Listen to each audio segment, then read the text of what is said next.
So that moment, I still think about that dolphin. Still think about it. To this day? Yeah, because it suffered consequences as a result of the deep, and I feel like I relate. A lot of people are suffering because of the deep.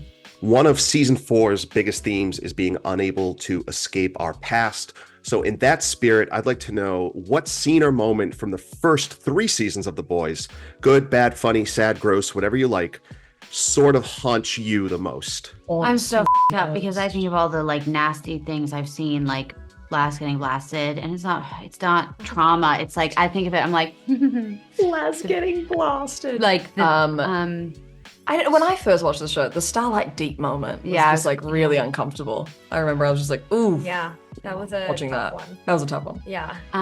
Especially because that was like right after or right before the Me Too movement. Yeah. Right? yeah, it was after. It was not before. It was after. It was definitely after, because I think that show or our show would have gotten, unfortunately, like less. It wouldn't have been approved. Right. It wouldn't have been approved, is the truth. Interesting. Had it been prior to Me Too. I feel But like that one like was uncomfy. yeah. But also, I'm going deep themed on this. The deep eating Timothy. Oh yeah. Oh, that's a hard my one. God. You know what? I'm gonna go ahead and say the dolphin dying like that really like I'm gonna be, it didn't make it hasn't made me laugh the way it made others laugh, and I'm not saying it wasn't like a brilliant moment because of how it like reflected deep in such an absurd way, but like that hurt more than any other. Sorry, I laughed when it happened. So I'm in the other camp. It hurt. But I felt bad for the dolphin. The dolphin. So that moment, I still think about that dolphin. Still think about To it. this day. Yeah, because it suffered consequences as a result of the deep, and I feel like I relate. A lot of people are suffering because of the deep. Mm-hmm. I feel there's a thing. But I do, that dolphin moment got me. What's yours? Karen? I thought of one, but it was this season.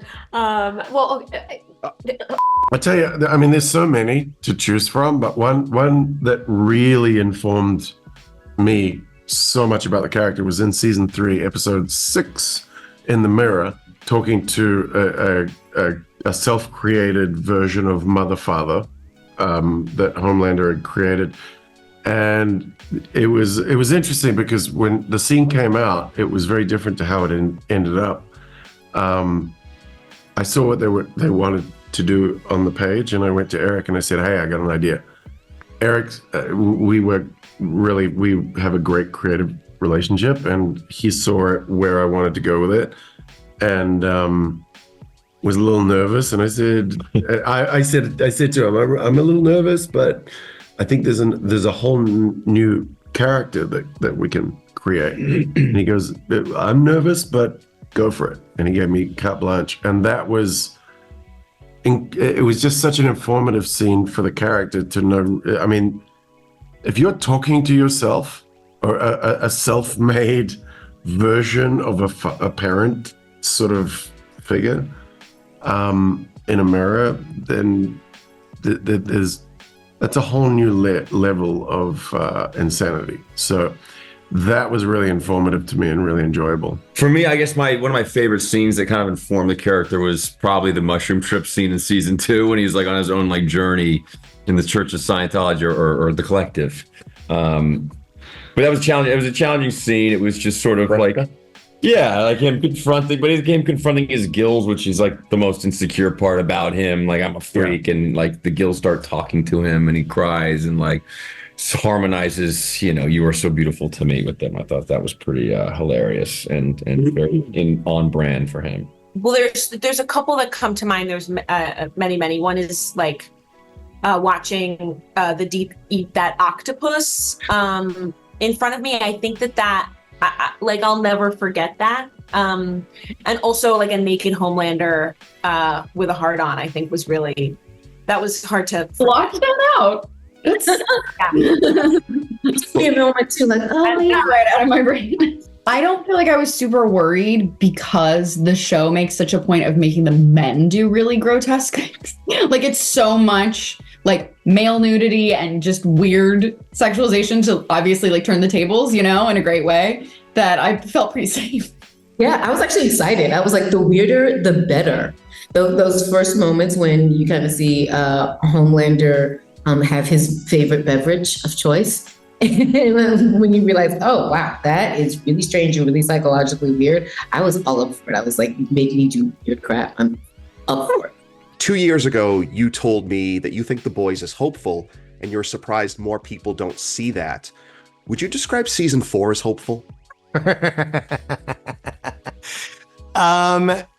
Season 4, I will acknowledge in certain ways, is not particularly hopeful, because it's always darkest before the dawn. And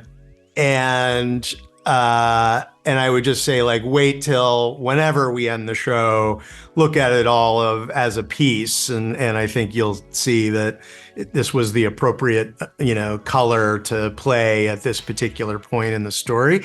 That said, I think there's a lot of hopeful things within the show. I think,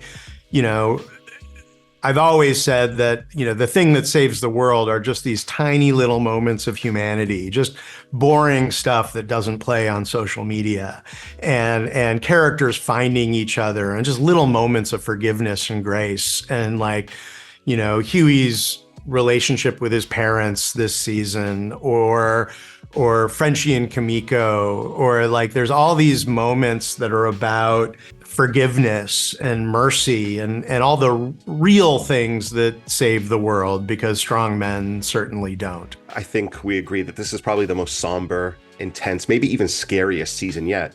And it's also, and I think this is really saying something, the most on the nose in terms of mirroring real life events. Yeah. How much does The Boys season 4 reflect your own concerns about America and its future? Reflects a lot of my concerns. I mean, we were writing this we started writing it in 21, I think. So January 6th was still fresh in everybody's mind. And we just write what we're scared of or angry about, in the writer's room at the time. And to me, really what it says is, all of this polarization and all of this us versus them and demonization, we're all being manipulated to feel that way. I have no problem with people who are right wing. Everyone needs to look a little more critically at their leaders, because we're being manipulated to hate each other because it serves a certain amount of billionaires and politicians, and it serves their financial or political interests. And I just want everyone to just kind of realize that a little bit, because if we're fighting each other, we're not looking at where the real problem is, which is the social media and algorithms and misinformation that are all sort of pushing us in this direction. How do you hope viewers feel at the end of the season? I know how I felt at the end of the season, but how do you hope they feel when they get to the end of this one? I mean, I want them to be on pins and needles, mostly. I want them to, obviously it's not the end of the story. So even though, without giving anything away, I would say this season ends explosively and in a way where nothing on the show is going to be the same again. But I wanted to sort of shock people. I didn't want to think oh, the story is just going to go back to a status quo. It was time to basically explode everything. And so I want them to be a little, I want them to be shocked, but I want them to just not be able to wait to see what happens next. All right. Thank you so much. Yeah, thank you.